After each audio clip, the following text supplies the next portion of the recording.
ലൂക്കായുടെ സുവിശേഷം 1-ാം അധ്യായത്തിന്റെ 30-ാമത്തെ വാക്യത്തിൽ ദൂതൻ മറിയത്തോട് പറയുക ഇപ്രകാരമാണ്: മറിയമേ, നീ ഭയപ്പെടേണ്ട, ദൈവസന്നിധിയിൽ നീ കൃപ കണ്ടെത്തിയിരിക്കുന്നു. പലപ്പോഴും നമ്മെ അലട്ടുന്ന വലിയൊരു പ്രശ്നമാണ് ഭയമെന്നുള്ളത്. പല കാര്യങ്ങളും ചെയ്യുവാനും പല കാര്യങ്ങളുമായി മുമ്പോട്ട് പോകുവാനും നമ്മെ തടസ്സപ്പെടുന്ന ഒരു ശക്തിയായിട്ട് പലപ്പോഴും ഈ ഭയം മാറുന്നതായിട്ട് അനുഭവിച്ചിട്ടുള്ളവരാണ് നാം ഓരോരുത്തരും. എന്നാൽ തിരുവചനം നമ്മെ ഓർമ്മപ്പെടുത്തുകയാണ്, ദൈവകൃപകളാൽ നിറയപ്പെടുമ്പോൾ, ദൈവത്തിൻ്റെ പദ്ധതിക്കനുസരിച്ച് നമ്മൾ ജീവിക്കുമ്പോൾ ആ ഭയത്തെ പൂർണ്ണമായിട്ട് ഒഴിവാക്കുവാനായിട്ട് നമുക്ക് സാധിക്കും.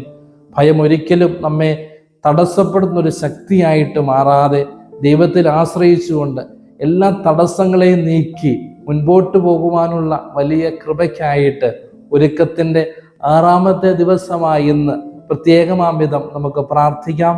ദൈവം നമ്മെല്ലാവരെയും സമൃദ്ധമായി അനുഗ്രഹിക്കട്ടെ. ഈശോ മിശിഹായ്ക്ക് സ്തുതിയായിരിക്കട്ടെ.